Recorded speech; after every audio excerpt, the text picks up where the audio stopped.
பெருங்காற்றும் அடங்கி போகும், எக்கடலும் வழி திறக்கும்.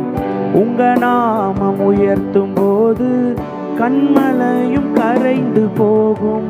பெருங்காற்றும் அடங்கி போகும், எக்கடலும் வழி திறக்கும்.